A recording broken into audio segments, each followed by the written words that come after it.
agama yang ada, Allah menyebutnya din dalam Al-Quran. Sebetulnya dari Nabi Adam sampai Nabi Muhammad itu satu. Makanya sebetulnya yang diajarkan adalah tauhid. Maka sering dikatakan Nabi Ibrahim adalah agama yang dibawanya tauhid. Adam pun tauhid, Nuh tauhid, dari semua ya. Nabi Muhammad pun tauhid. Kemudian di tengah jalan di Jabal jadi fikih gitu kan tadi semua. Hilanglah esensi tauhidnya tadi semua ya. Maka pada malam hari ini alhamdulillah wa syukrillah dari berbagai daerah, Bondowoso, Jember, Kuningan, Cirebon, Sukabumi tadi semua. Gitu tadi semua. Nah, kita dikumpulkan malam hari ini di bulan Ramadan dari semua ya. Alhamdulillah wa syukurillah kita di bulan yang walaupun bukan bulan yang disucikan sebenarnya. Karena bulan yang disucikan itu Muharram, Rajab, Dzulqa'dah, Dzulhijjah. Tapi Ramadan adalah bulan yang penuh makna dari semua ya. Terlebih lagi adalah sekarang tanggal berapa Ramadan sekarang? Hah? Atau Tara Parwasa?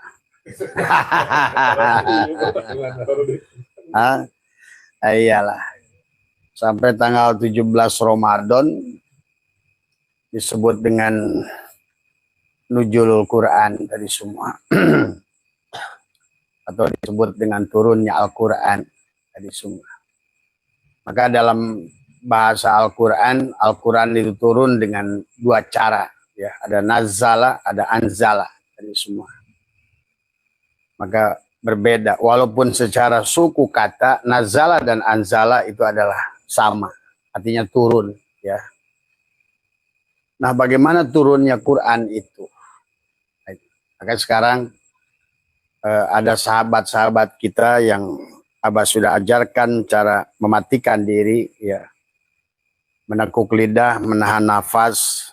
Sesungguhnya adalah ketersambungan kita adalah dengan abid wal ma'bud itu dengan menekuk lidah. Maka sebenarnya secara hakikat kita bisa melaksanakan sholat, zakat, puasa, haji itu hanya sekali dengan satu cara yang sama. Pada saat kita menekuk lidah, menahan merapatkan gigi, menahan nafas, disitulah kita akan melaksanakan sekaligus syahadat, sholat, zakat, puasa, haji. Maka kalau kita lihat Ramadan adalah dari kata boleh disebutkan syam, tapi ada satu ayat yang mengatakan adalah saum tadi semua. Tapi dalam bahasa Sangsekerta, kenapa Gus? Soalnya nggak jelas, Pak. Ah? Yang nggak jelas yang mana? Iya.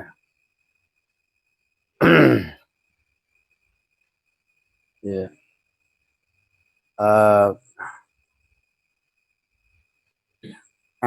Ada yang ini bisa nyala nggak itu coba? Iya. Iya.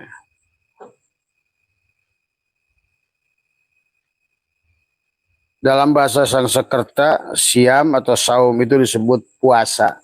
Ya. Maka sebenarnya banyak orang kita ini Islam karena sebelum Islam di Nusantara ini adalah Hindu. Maka istilah Hindu termasuk surga. Ya. Kata surga itu nggak ada di Islam. Kata neraka itu nggak ada. Demikian pula adalah puasa. Puasa itu bahasa Sangsekerta artinya upapasa. Upapasa itu adalah berhenti sejenak. Nah, baik upapasa, bahasa Sangsekerta, bahasa Hindu, maupun bahasa Siam, ya, maupun saum adalah sesungguhnya memiliki makna yang hampir sama. Artinya adalah bahwa menunjukkan bahwa memang puasa ini atau upapasa ini atau saum ini atau siam ini adalah dibenarkan oleh Al-Quran bahwa memang sudah dilaksanakan jauh sebelum Islam itu turun. Makanya Allah berfirman, ya ayyuhalladzina amanu kutiba alaikumusiyam kama kutiba alal ladzina min qablikum, yang telah sebagaimana telah datang diwajibkan kepada umat-umat sebelum kita. Nah, adapun tujuannya adalah karena perjalanan dari Nabi Adam sampai Nabi Muhammad itu adalah misinya adalah tauhid, wahada yuwahidu tauhidan. Nah, maka sebenarnya perjalanan manusia itu bukan pada sisi manusia. Maka itulah inna dina indallah itu Islam. Jadi yang disebut Islam itu adalah pada saat agama itu, din itu, hubungan itu di sisi dalam. Selama ini ya pada saat umat Nabi Muhammad 200 tahun setelah Nabi Muhammad wafat, muncullah kaidah-kaidah fikih. Maka disinilah sesungguhnya adalah telah terjadi kerancuan tadi semua. Sehingga agama itu dibalik menjadi di sisi manusia. Padahal dari awal pun dari Nabi Adam sampai Nabi Ahmad itu Nabi Muhammad adalah, maka Nabi Ibrahim mengatakan bahwa agama kamu dan sebelum kamu adalah Islam. Itu dikatakan oleh Allah pada Ibrahim. Jadi yang pertama ada istilah Islam itu pada Ibrahim. Maka sebenarnya yang disebut Islam itu adalah aslama dari semua. Maka sebenarnya apa yang diaslama adalah apa yang diserahkan. Karena aslama itu adalah kita harus berserah diri pada Allah supaya salima. Maka ditulislah tulisan Islam itu alif, sin, lam, alif, mim. Seolah-olah perlambang dalam kitab Khazinatul Asrar. Siapa yang mau kembali pada Allah, yang mau kembali pada alif, harus jalannya sin. Tidak bisa kecuali lewat jalan sin. Dan kenapa sin itu adalah tulisannya adalah geriginya 3? Karena pada dasarnya manusia yang berjalan menuju Allah itu adalah diperlambangkan dengan memiliki adalah jasad. Ya, Cek? Adalah jasad. Gerigi yang pertamanya adalah jasad. Ya, salik aja, Cek. Nah. Gerigi pertama adalah jasad. Kemudian gerigi yang kedua adalah jasad. Muncullah istilah syariat pada jasad. Ya. Munculnya ilmu fikih itu adalah pada saat bagaimana kita secara syariat, bagaimana memanage jasad. Tadi semua. Adapun gerigi yang kedua adalah torikot. Ya, torikot itu adalah hati. Karena pada dasarnya pada saat manusia bergerak, apapun yang dilakukannya dengan tubuh ini sebetulnya disebut syariat. Adapun syariat itu adalah untuk menyaksikan adalah fi'il dalang pada wayang. Nah, tetapi pada diri kita insan, manusia, ya kita abid, ya kita ma'bud, ya kita dalang, ya kita wayang. Maka disinilah adalah pemahaman bagaimana sesungguhnya berbeloknya istilah tauhid menjadi fikih itu adalah justru setelah baginda Nabi wafat 200 tahun. Maka muncullah ulama para fuqaha di sana termasuk imam-imam mujtahid yang diawali dengan Imam Ja'far As-Shadiq. Mulailah dirumuskan bab sholat. Bagaimana sih sholat gitu kan tadi semua. Imam Ja'far As-Shadiq adalah mengajar punya murid namanya Imam Hanafi dan Imam Maliki. Dan Imam Maliki punya murid namanya Imam Syafi'i. Dan Imam Syafi'i punya murid namanya Imam Hambali. Nah, disinilah sebetulnya deviasi itu sudah mulai berjalan. Padahal dari Nabi Adam sampai pada Nabi Muhammad itu yang diajarkan itu adalah bukan bab fikih sebetulnya. Makanya seolah-olah kayak fikih itu tidak ada diajarkan kepada Nabi sebelum Nabi Muhammad tadi semua. Ya. Nah inilah yang kita juga harus memahami secara bagaimana datangnya ibadah pada diri kita itu. Kapan datangnya fikih pada diri kita itu. Bab muamalah, bab jinayat, bab ubudiyah, bab munakahat. Itu ada jauh setelah Nabi Muhammad wafat. Nah inilah barangkali yang kita harus luruskan. Bukan salah yang diijtihad oleh ulama itu. Tetapi kehilangan adalah tujuan makosid. Jadi kehilangan substansi. Pada saat awal lebih fokus pada substansi, pada tujuan penciptaan, dan kenapa kita diciptakan, dan bagaimana manusia pulang, akhirnya menjadi sibuk mengurusi tubuh dari semua. Bagaimana cara berwudu, bagaimana cara mandi, bagaimana tadi muamalat, bagus sebetulnya itu adalah untuk supaya jasad ini dalam berkaitan muamalat adalah ada aturan main. Nah, itu. Bagaimana bab zinayatnya, bagaimana bab munakahatnya, bagaimana bab ubudiyahnya tadi semua. Nah, itulah di dalam kitab Jami'ul Mughni Syekh Muhyi Pamijahan membagi, karena ada tubuh kita 3 bagian. Ada jasad, ada jiwa atau hati, ya, dan ada ruh. Maka dibagilah oleh beliau ibadah, ubudiyah, abudah, itu semua. Ibadah adalah segala perkara, pengaturan adalah berkaitan dengan jasad. Tetapi kemudian Abah menyaksikan para fuqaha ini terlalu anteng mengurus bagian yang dohir, jasad.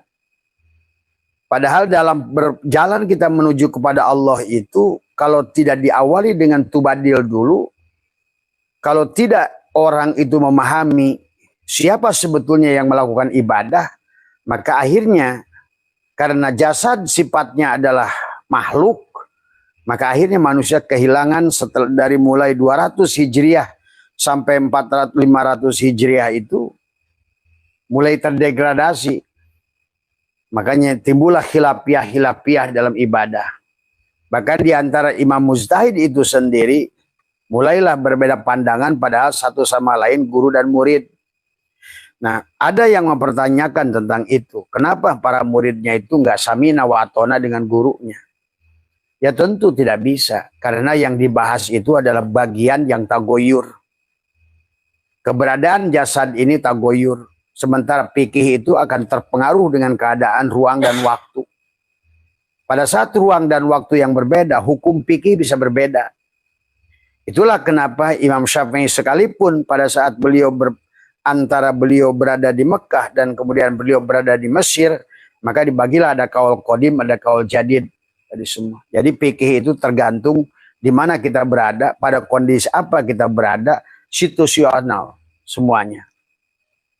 Nah, inilah sebetulnya kalau Abbas sudah menganalisa kehilangan konsentrasi manusia, terutama Islam dalam ibadah, hanya terkonsentrasi pada bab tadi ibadah, sehingga lupa kepada yang diibadahi. Tadi semua lupa pada tujuan, maka timbullah khilafiyah pandangan-pandangan yang berbeda di antara 4 imam. Di antara contoh adalah bab sholat. Imam Hanafi itu nggak pakai Fatihah. Karena punya Imam Hanafi beranggapan bahwa tubuh saya ini udah Fatihah, gitu kan tadi semua. Imam Maliki pakai Fatihah tapi tidak pakai bismillah. Karena beliau beranggapan tubuh saya sudah bismillah di semua.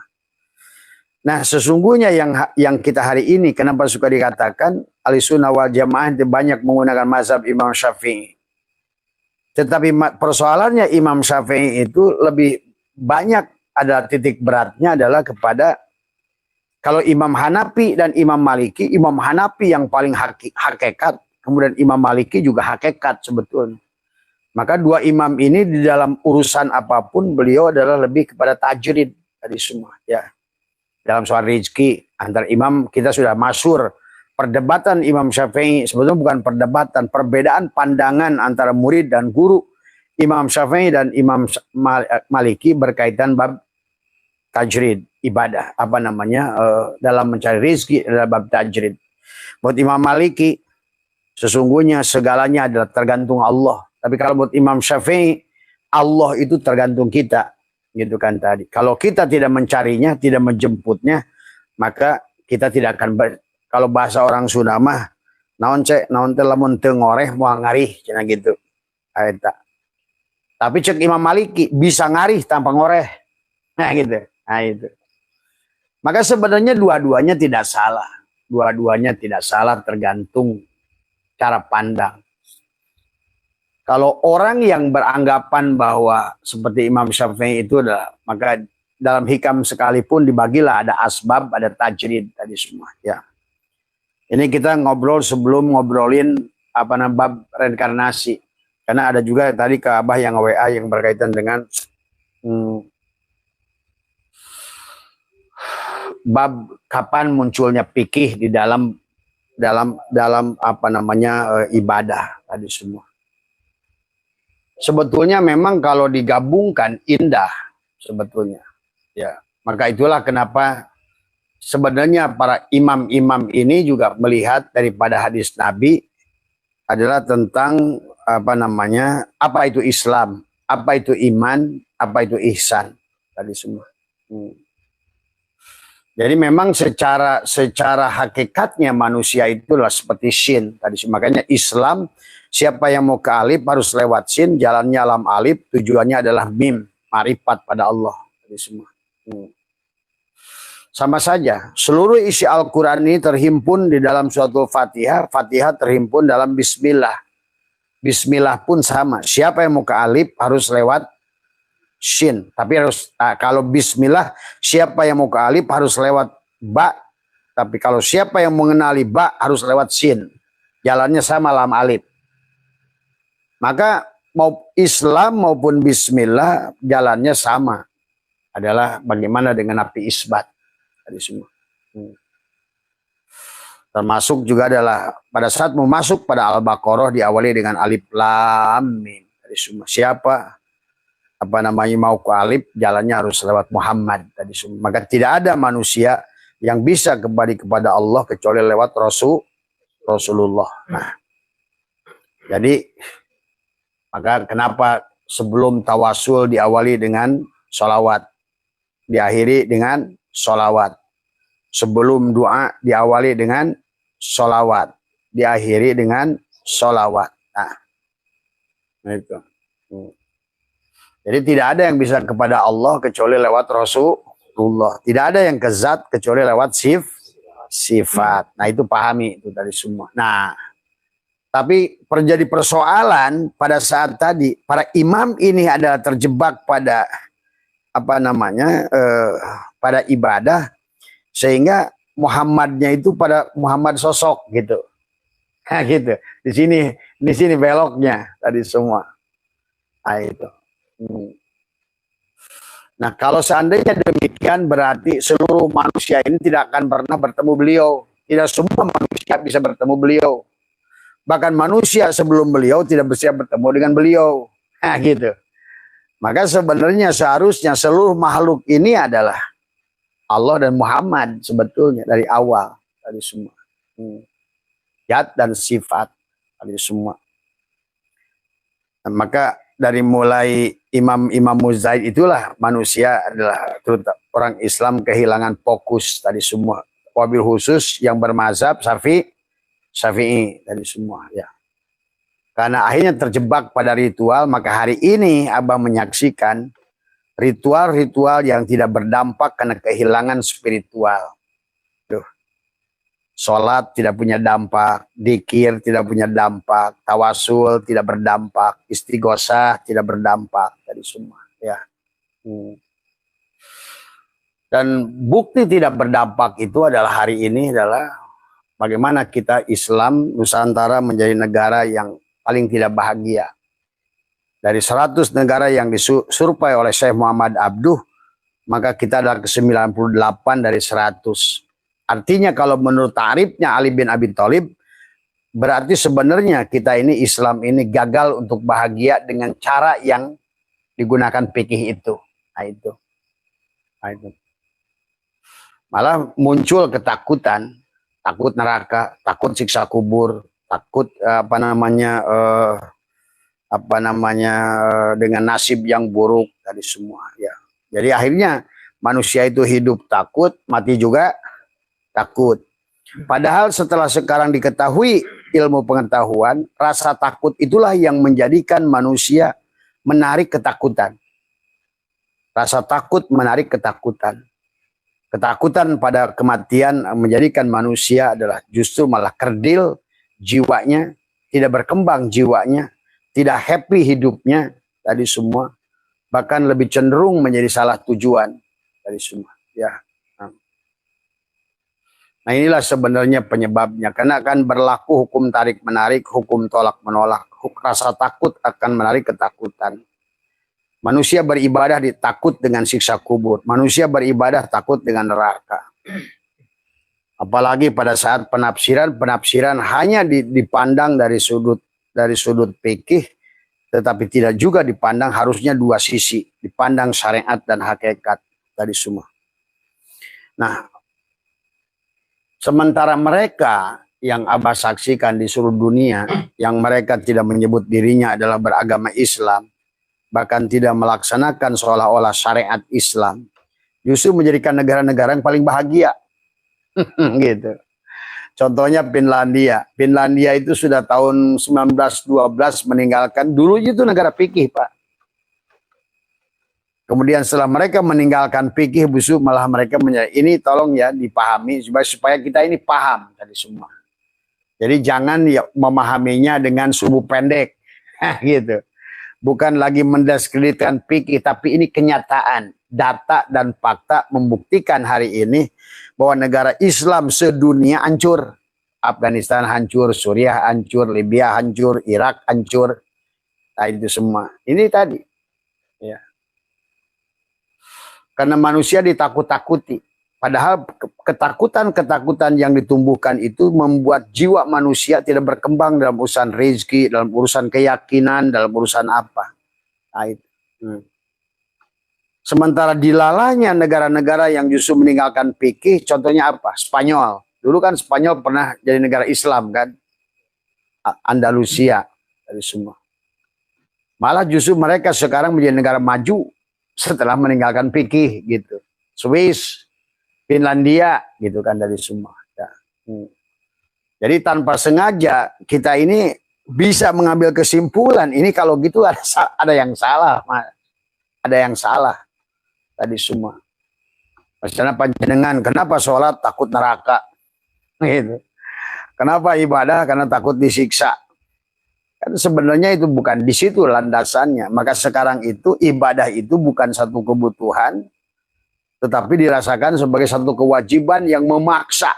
Itu seolah-olah dalam pandangan setiap orang.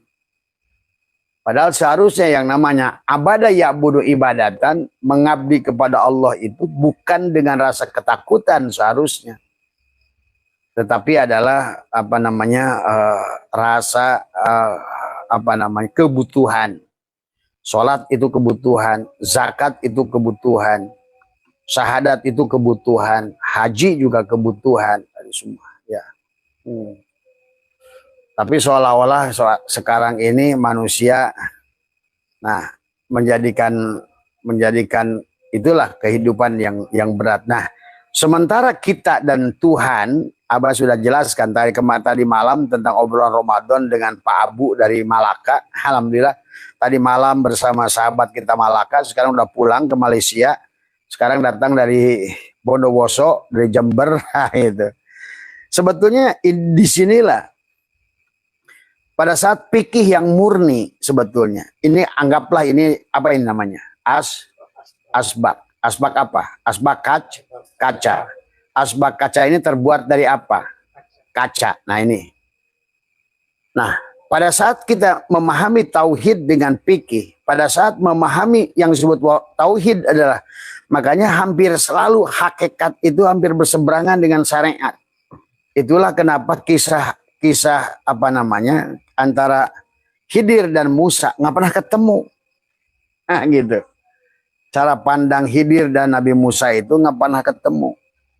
Karena satu memandangnya syariat, satu memandangnya hakikat tadi semua, ya. Karena pemandangan secara syariat itu selalu tidak pernah jauh dari fikih, gitu kan tadi. Nah, inilah sebetulnya yang kita barangkali hari ini bisa menyatukan tauhid dan fikih tadi semua. Kalau seandainya kita paham tauhidnya dulu, kayak gitu. Tetapi sekarang manusia justru nggak tahu. Si asbak kaca ini nggak tahu Tuhannya itu si kaca ini. Nah itu. Nah, makanya nanti pada saat secara tauhid diterapkan bahwa sebetulnya abid wa ma'bud wahid, sebetulnya yang menyembah yang disembah satu, yang menyembah adalah si asbak kaca, yang disembah kaca, gitu. Nah, bagaimana fikihnya coba? Nah, disinilah nggak ketemunya fikih sebetulnya. Kalau fikih itu hanya bertemu kalau Tuhannya di langit ketujuh. Tadi berpisah dengan pasan, itu fikih berlaku. Sementara kenyataan tauhid, nah sementara agama yang din yang dibawa Nabi Adam sampai Nabi Muhammad itu adalah tauhid. Sementara 200 tahun setelah Nabi Muhammad wafat malah cenderung kepada fikih, karena itu. Nah, ini. Maka akhirnya manusia sekarang sibuk dengan ritual, hitung-hitungan pahala tadi semua. Akhirnya inilah yang menjadikan sebetulnya kehancuran Islam yang terjadi hari ini. Abah bukan menyalahkan fikih.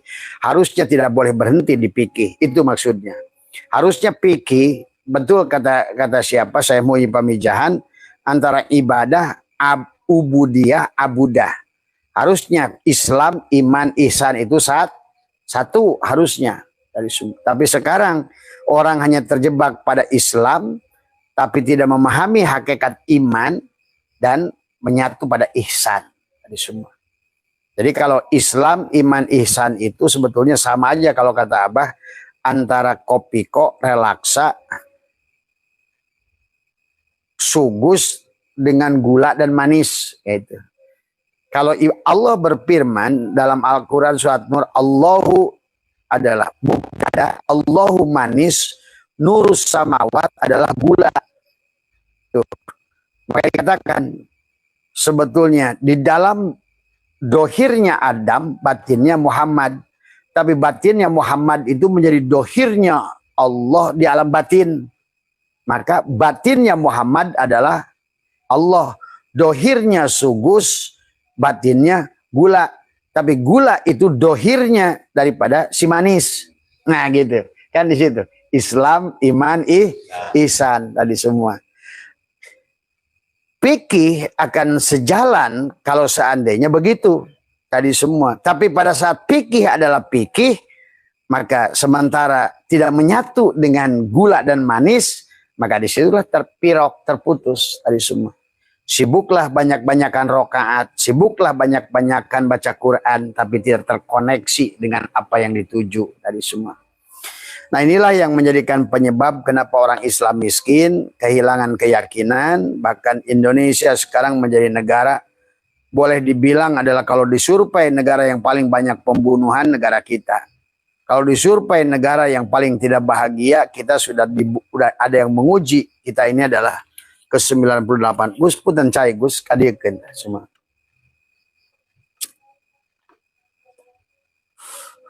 Ayo. Bismillah.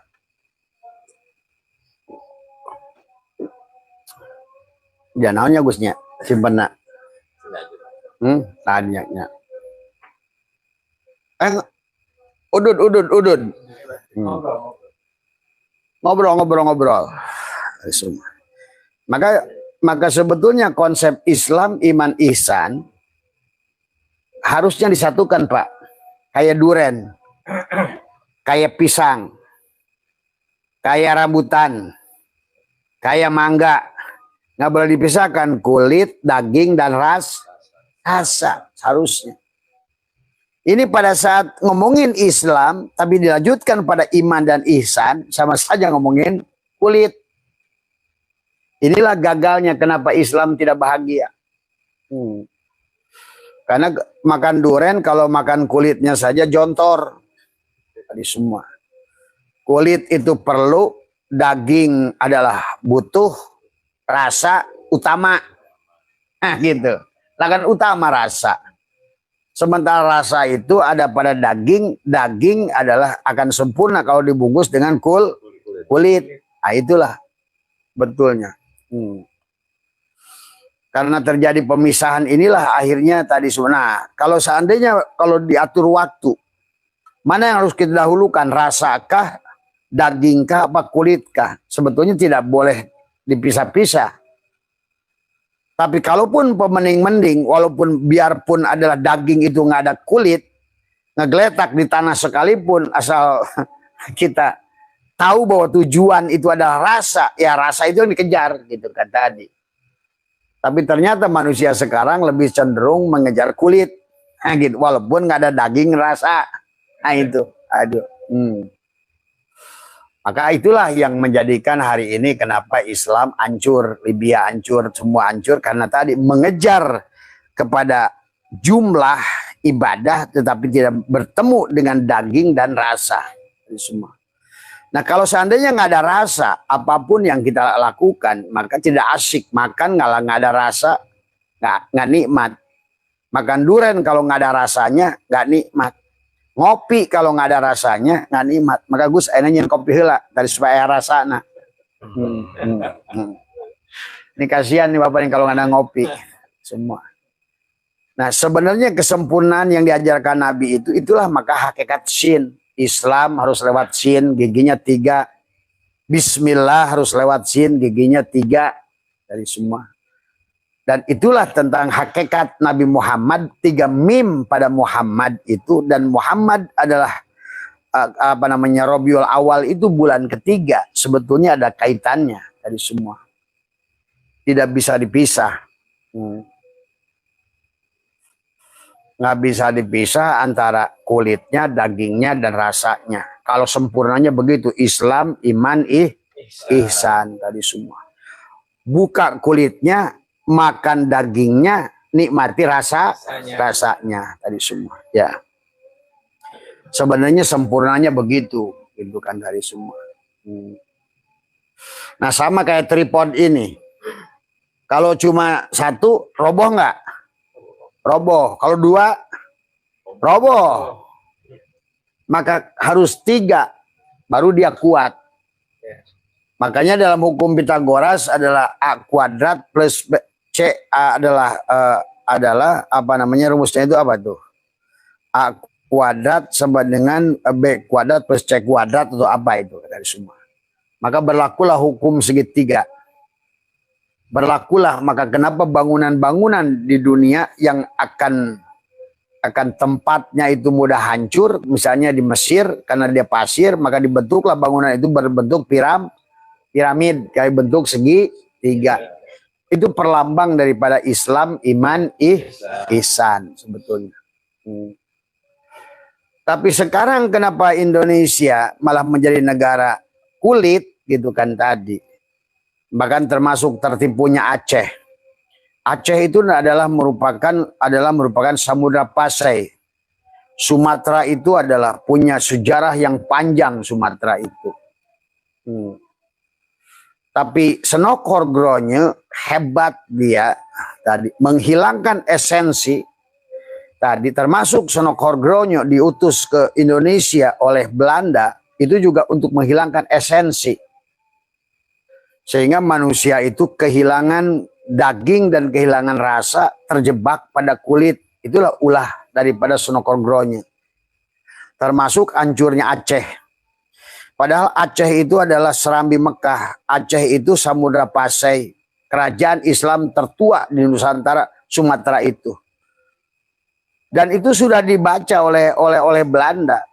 Tadi, maka pada saat mengutus adalah Senokhorgronya yang merubah nama menjadi Abdul Ghaffar.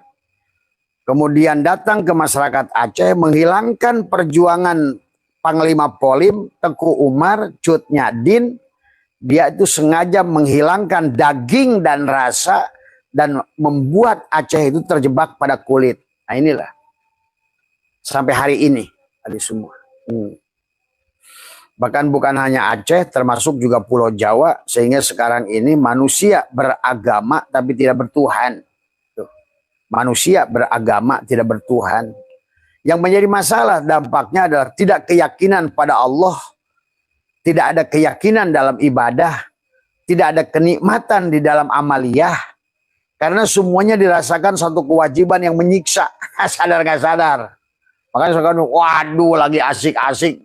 Dan lagi gitu kan tadi lagi asik kerja kata Hendy, lagi asik jualan dan lagi gitu kan tadi semua.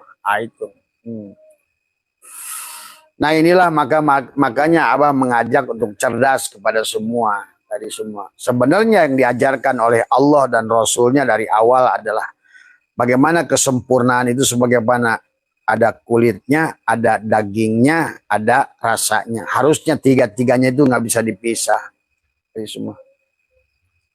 Yang sekarang Islam itu adalah ibaratkan tadi, bahkan selalu maka dalam pidato-pidato cek gini, kalau orang tadi semua, kita semoga terima kasih alhamdulillah nikmat Islam dan iman. Ihsannya jangan disebut.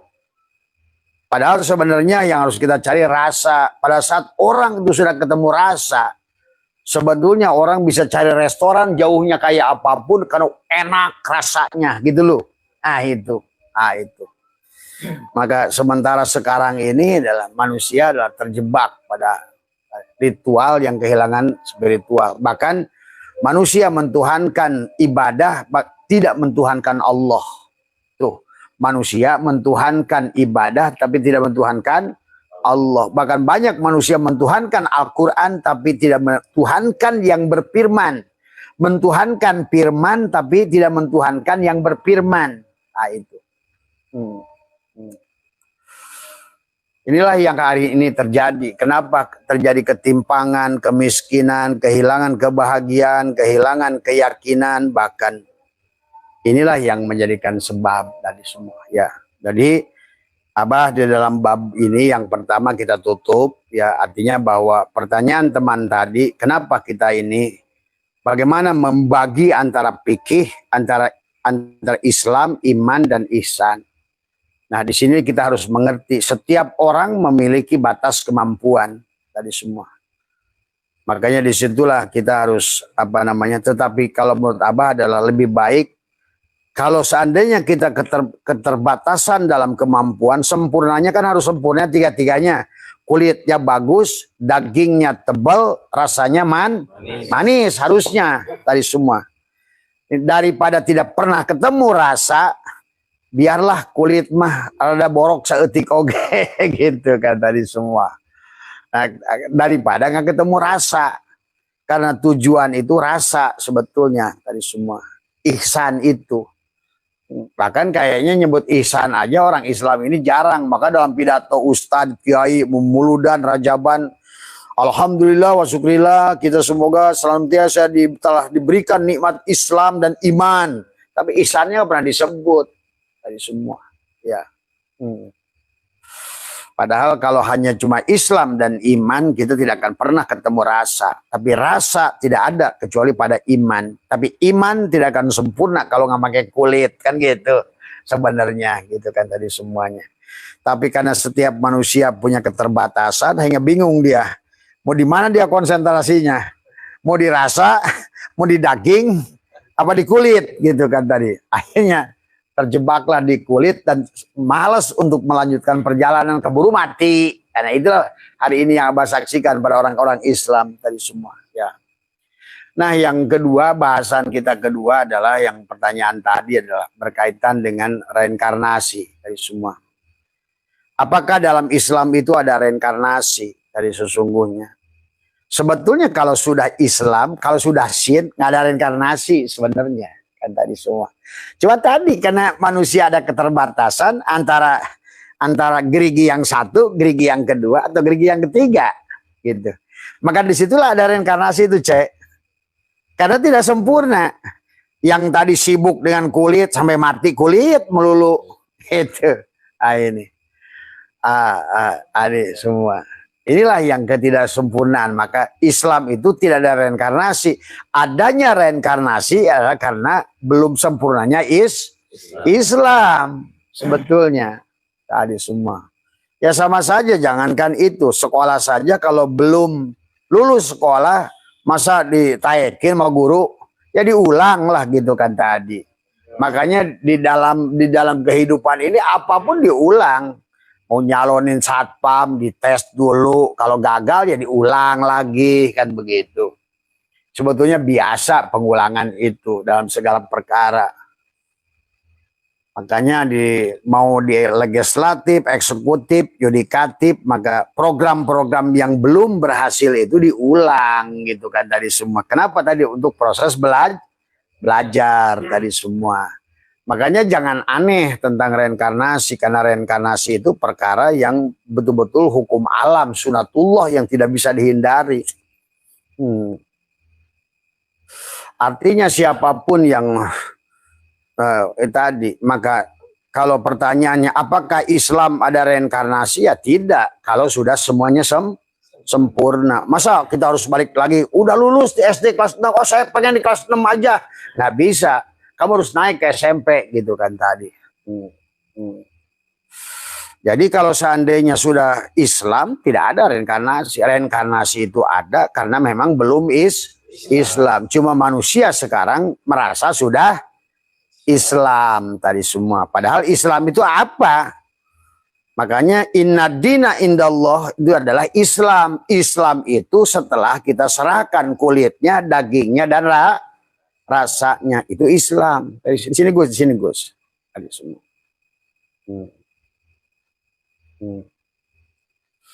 Jadi orang ini masih suka teriak-teriak nolak reinkarnasi, tapi dia masih bergerak di bidang kulit. Padahal sebetulnya ya kita ini harus selesai, harus lulus gitu kan tadi. Termasuk yang baru pulang, yang ada orang yang ngasih Abah meja biliar di atas tadi semua, dan dia ngobrol sama Abah tadi semua. Tadi bahwa kenapa Bah saya ini ada lagi di sini, dan kebetulan dia kesadarannya sudah baik. Saya merasa Bah saya ini adalah baru reinkarnasi. Gitu. Ya kata Abah, bagi orang-orang yang sudah punya kesadaran, sebetulnya reinkarnasi itu akan dirasakan tadi semua. Jadi kalau seandainya orang ingin melihat orang itu reinkarnasinya sudah banyak, sebetulnya bisa dilihat dari keahliannya. Misalnya betulin ini bisa, nemok bisa, ini bisa. Ini kayak Aceng. Si Aceng itu reinkarnasi itu. Aceng itu serba bisa. Terus siapa lagi yang serba bisa? Dadang. Dadang itu reinkarnasi. Artinya dia sumber listrik, oke. Nemok bisa. Ngebetulin apapun bisa. Itu cirinya orang itu, jiwanya itu pernah mengalami. Karena intinya kita ini bisa melakukan sebetulnya karena pernah melakukan tadi semua. Makanya kayak ini nih, kayak ukiran Jepara. Orang yang belum pernah reinkarnasi dari pengukir Jepara, dia tidak akan bisa mengukir ini. Coba kamu Ri, apa namanya Wan, coba Cece, latihan kayak apapun tidak akan bisa bikin ini. Tapi dia ada orang baru umur berapa belas, saya pernah kemarin ke Jepara. Begitu dia mahirnya, dia bilang berapa tahun kamu belajar? Seingat saya katanya lihat bapak saya aja. Itu sebetulnya kena reinkarnasi sebenarnya kalau orang paham, ya. Bahkan kalau nanti sekarang ini bahkan didohirkan orang reinkarnasi itu. Di Jawa Timur dulu Syekh Ali Jaber, saya pernah ketemu di Istiqlal, dia bilang Masya Allah Ustaz, dia bilang gitu. Saya ketemu anak itu di Jawa Timur, dia baru bisa ngomong sudah hafal surat Al-Baqarah. Itu reinkarnasi itu. Reinkarnasi. Kemudian juga ada kasus di Afrika yang dia lahir dari orang pendeta, kemudian anak itu sudah tahfidz Quran. Itu reinkarnasi itu sebenarnya. Bahkan belum lama di Denmark, ada seorang di Denmark lahir dari keturunan bangsa Denmark, tapi begitu ngomong nyerocos bangsa Tionghoa. Itu reinkarnasi itu sebetulnya. Jadi disitulah sebenarnya kita ini bisa lahir dari keluarga orang lain. Maka di surat Al-An'am 133 yang Abah sering bahas bahwa manusia itu ya bisa lahir di Sudan, bisa maka tadi lah. Kita tidak boleh, maka disitulah kembali lagi pada bahasa tadi yang awal, seharusnya kita ini adalah benar-benar bertauhid tadi semua. Maka tidak boleh ada satupun makhluk di dunia ini yang kita benci. Maka Nabi berkata, siapa yang mengkafirkan satu kaum, maka dia tidak akan mati sebelum kekafiran itu pindah padanya. Kalau misalnya Wawan benci kepada orang Israel, Wawan bisa lahir di Israel. Ari benci misalnya kepada orang Hindu di India, Ari itu bisa terlahir kembali di India. Karena kita akan lahir di mana di tempat yang kita benci sebetulnya, hati-hati tadi semua, atau di tempat yang kita cinta tadi semua ya. Maka itulah kenapa kita harus mencintai orang tua, mencintai guru, mencintai ilmu. Karena pada dasarnya manusia akan kembali dilahirkan kepada apa yang dia cintai. Dan sebaliknya juga bisa juga manusia dilahirkan ke tempat yang dia benci. Tadi semua ya. Maka orang-orang yang apa namanya, contoh adalah Palestina tadi semua. Orang itu benci kepada Israel, ingin membunuh Israel, maka dia banyak lahir di Palestina. Kan hanya orang Palestina yang akan terus berhadapan dengan orang Israel. Nah ini harus kita paham tentang reinkarnasi tadi semua ya. Atau manusia itu reinkarnasi, kenapa? Karena dia pernah membunuh atau dia pernah dibunuh, itu pun bisa reinkarnasi. Karena pada dasarnya pembalasan kita adalah secara fisik itu hanya akan terjadi pada saat kita kembali punya jasad, gitu. Disitulah juga manusia harus pahami bahwa sesungguhnya sebiji jarak pembalasan itu bukan ruh kepada ruh, bukan jiwa kepada jiwa, tapi karena jiwa itu tidak bisa disakiti, gimana jiwa mau balas dendam? Tetapi yang akan dibalas itu jiwa itu pada saat dia masuk lagi ke tubuh. Nah itu. Karena hanya tubuh yang bisa disakiti, hanya tubuh yang bisa ditagih hutangnya tadi semua. Maka itulah dalam surat Yunus ayat 4 Allah berfirman, ilaihi marji'ukum jami'an, kepada Allahnya seluruhnya dan kembalikan. Wa'dallahi haqqo, dengan cara yang benar. Innahu yabda'ul khalqa, sesungguhnya Allah adalah akan, innahu yabda'u, di situ juga sebetulnya adalah ada yabda'u menggunakan hamzah, bukan yabda'u, adalah bukan diciptakan pertama kali, tetapi penciptaan ulang untuk menerima pembalasan. Maka tambah kehidupan ini adalah hari pembalasan dari kehidupan yang dulu. Jadi ibaratnya itu yang kita panen hari ini sebenarnya ada tanaman tahun lalu, gitu. Yang kita tanam hari ini adalah sesungguhnya yang akan kita panen tahun depan. Nah, itu sebetulnya begitu hukumnya. Kalau Cece barusan buka dengan nasi, itu nasi bukan tanaman tadi pagi. Tapi nasi yang tanam tahun lalu. Sementara Cece yang nanam tadi pagi akan dipanen tahun lalu. Nah, tahun depan gitu tadi. Maka ada istilah dunia, ada istilah akhirat. Nah, dunia hari ini. Dunia itu hari ini di mana kita memanen daripada akhirat. Kan tadi, karena ada bahasa sekarang, nanti, dan dulu. Sekarang, pada saat ngomong sekarang, itu nanti 1000 tahun lagi, itu sudah dulu. Sekarang itu dulu. Tapi yang sekarang ngomongin nanti, itu nanti di waktu nanti disebut sekarang. Jadi ngomong sekarang, dulu, nanti, itu hanya istilah aja bahasa. Maka sebenarnya yang kita nikmati sekarang adalah apa yang kita tanam dulu gitu kan tadi. Itu maka kita harus gitu tadi semua. Maka Allah berkata, innahu yabda'ul khalqa, innahu sesungguhnya yabda'u adalah akan adalah awalnya yabda'ul khalqa. Allah lah yang menciptakan awalnya. Gitu kan tadi. Maka Allah mengatakan, boleh diartikan sesungguhnya Allah lah yang menciptakan pertama kali. Maka banyak dalam ayat Al-Quran Allah menciptakan untuk kali pertama. Nah, kemudian mengulangnya kembali. Oh, itu banyak ayat berbicara begitu. Innahu yabda'ul khalqa. Kemudian kata Allah summa yu'iduhu, diulang. Maka ada bahasa id itu pengulangan. Makanya sebetulnya adalah makanya Idul Fitri. Nah, id adalah kembali makanya. Cuma sekarangnya kembalinya apakah kembali kepada fitrah? Enggak. Kalau kembali kepada jasadnya kembali ya bukan Idul Fitri. Karena fitrah kita adalah ruh. Maka dari awal pun Allah berkata tentang fitrah. Sesungguhnya fitrahmu itu adalah ruh. Gitu loh.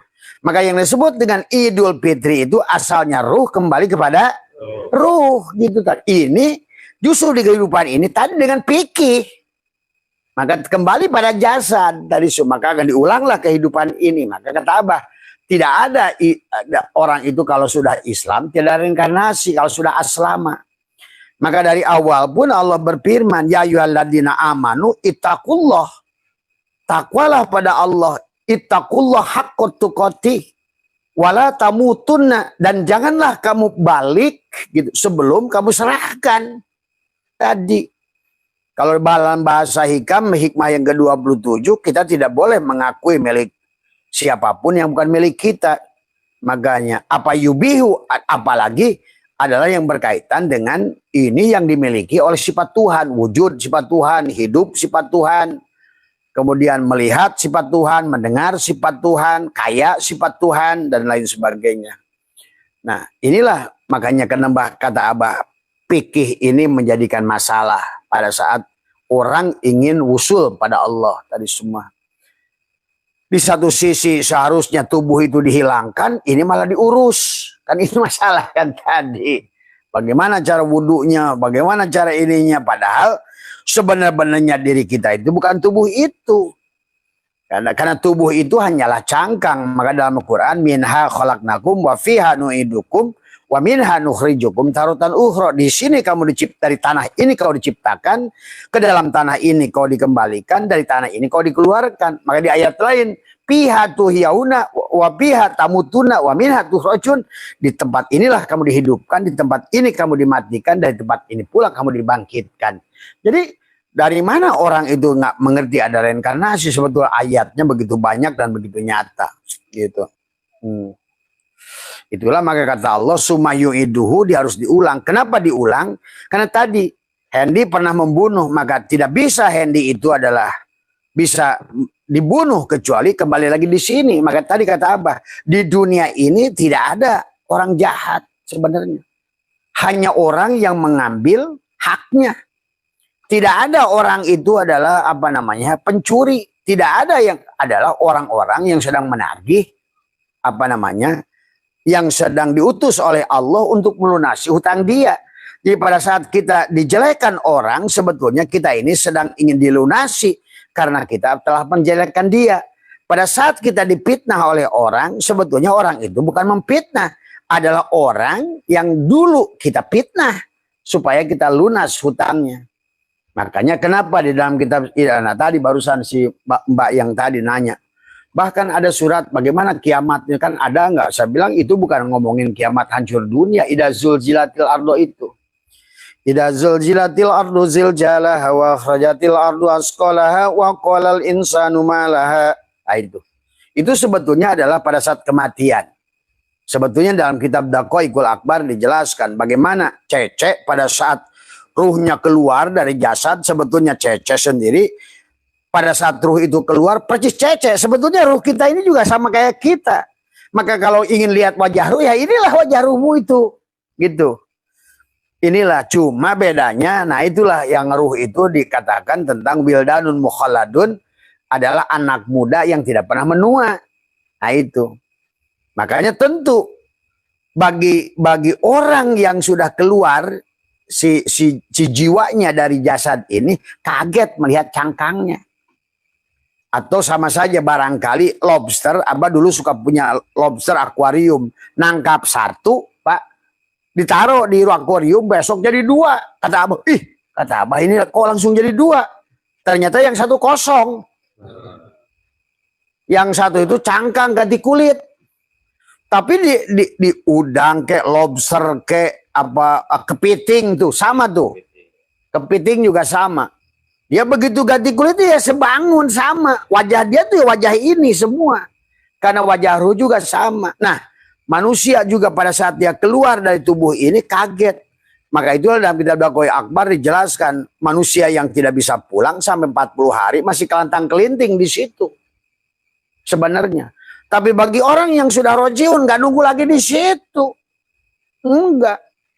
Dan dia sudah ngerti bahwa dia tuh akan terus begitu dia keluar, dia langsung pulang, pergi gitu loh tadi semua. Karena dia sudah tahu alamat, mau kemana dia. Nah inilah yang tadi Pasan nanya, kemana ruh setelah mati, itu kan tadi semua. Nah, sementara disitulah surat Idza Zulzilat itu ngomongin itu sebetulnya. Betapa kagetnya Wawan, Ari, begitu lihat tubuh sendiri. Oh ini tubuh saya nih. Tadi semua. Yang dia kaget lagi pada saat orang-orang di situ nggak peduli sama dia, tapi malah peduli sama cangkang dia.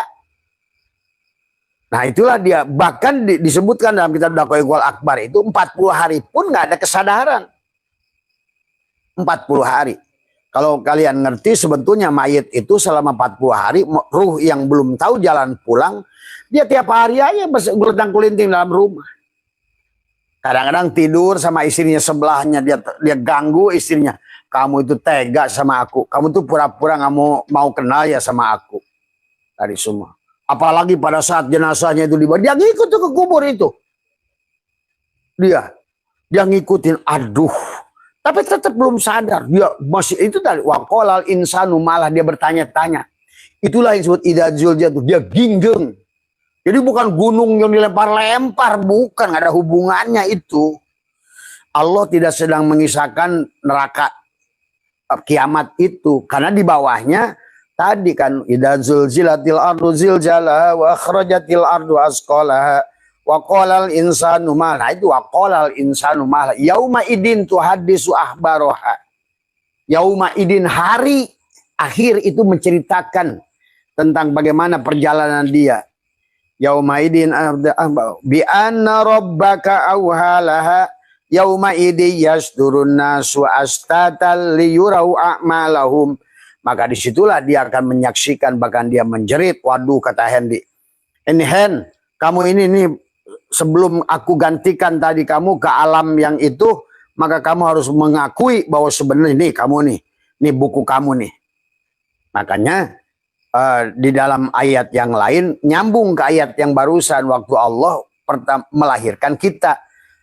Kata Allah, wa kulal insani alzamnahu ta'irab. Setiap kelahiran bayi itu dikalungkan buku. Makanya tadi jodoh, pati, rezeki, bagya, cilaka sudah ada di situ, Pak. Itu yang nulis kita itu. Maka itulah oleh Abah sekarang dengan Mas Hendra akan dibuat sebuah metodologi bagaimana memirojkan diri, menghapuskan catatan-catatan karma yang tercatat tadi, yang wanaktubu ma qaddamu wa asarohum. Karena kalau nggak dicatatkan, kalau nggak dihapuskan, maka tetap akan kita perankan. Jadi kalau kita nerima skenario dari sutradara, kalau kita nggak nolak ada bagian-bagian momen-momen itu, maka tetap akan dimainkan di dalam nanti di depan casting. Dan sedikit pun tidak akan bisa nolak. Bahkan kita mengatakan satu kata pun yang keluar dari percakapan di buku skenario itu, maka saudara akan bilang cut, gitu loh.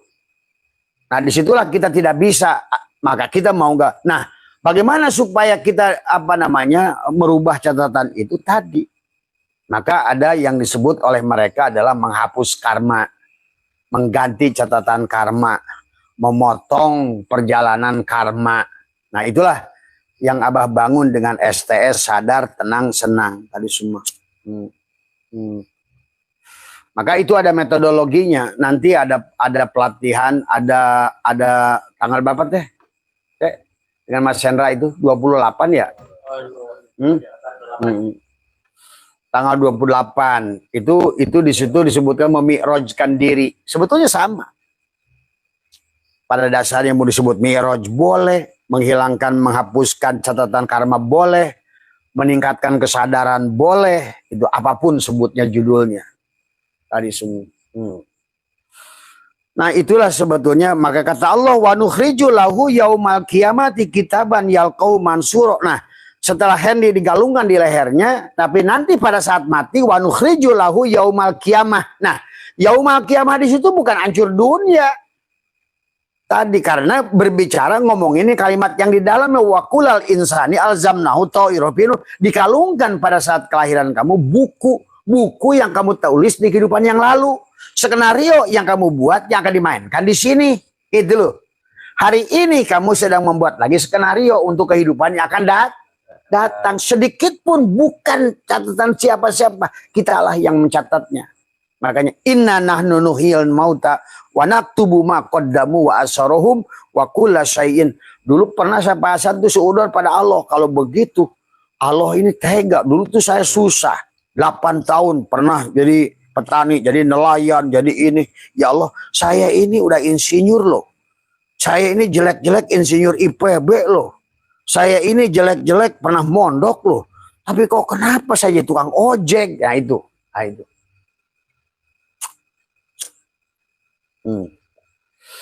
itu sempat bertanya itu dulu tadi semua. Apa yang terjadi dengan diri saya? Kalau begitu, kalau semuanya ditentukan oleh engkau, berarti kalau begitu, ngapain engkau turunkan nabi? Kalau semuanya sudah ditentukan bahagia, jodoh, pati, rezeki, bahagia, cilaka, ngapain diturunkan Quran? Ngapain diturunkan Injil? Kalau sudah tentukan orang celaka harus celaka, orang bahagia harus bahagia, orang ini tadi. Oh, ternyata setelah Abah pelajari bukan begitu konsepnya. Tadi semua. Justru mereka yang diutus itu untuk menjelaskan tentang kisah yang barusan. Seperti Abah hari ini tadi semua. Cuma orang itu kalau bicara Nabi dan Rasul pasti ngomongnya itu di Mekah semua atau di Arab. Padahal sebetulnya disebut istilah Nabi dan Rasul karena adanya di Arab. Tapi kalau di sini mah ya disebut Ustadz boleh, disebut Mamang boleh. Siapapun orang yang dikasih ilham oleh Tuhan bicara dari dalam dirinya sebetulnya Nabi dan Rasul kalau pakai bahasa Arab. Tadi semua kan Rasul itu utusan tadi semua. Nah, ini cuma kadang-kadang manusia terjebak dengan istilah. Nah, yang barusan yang berkaitan dengan reinkarnasi itu sebenarnya pada saat kita kelahiran ulang itu sebetulnya Allah menyuruh membaca kita. Makanya wa nukhriju lahu yaumal qiyamati kitaban yalqahu mansura. Hey Hendy, ini Hendy kan pertama lahir nih, dikalungkan di leher wakulal insan yalzamnahu ta'irahu fi unuki. Setiap kelahiran Hendy dilahirkan kembali dikalungkan di lehernya. Hen, ini buku yang kamu catat setiap nisfu Sa'ban ya. Ini semua murni. Ini kamu yang buat, yang dicatat oleh DNA oleh Rokibun Tidun. Nah, ini dari semua. Sebetulnya Rokibatin itu DNA kita gitu. Maka